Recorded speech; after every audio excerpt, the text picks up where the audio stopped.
আমার রবের সাথে আমার কথোপকথনে আমার রব আমাকে যা বলেন, হে আমার বান্দা, আমি জানি কেন তোমার অন্তর এত বিক্ষিপ্ত।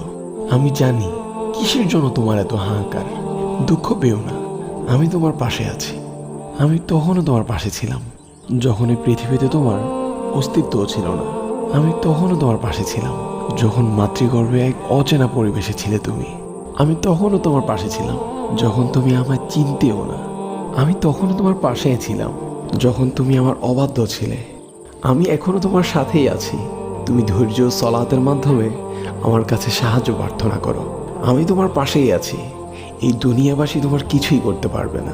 আমি জানি তারা যা বলে তা তোমাকে খুব কষ্ট দেয়। আমি জানি তাদের আচরণ তোমার অন্তরকে ছিন্ন বিচ্ছিন্ন করে দেয়। তুমি শুধু নীরবে সহ্য করে যাও। অচিরেই তুমি জানবে তুমি ভুল ছিলে না। হে আমার বান্দা, তুমি সব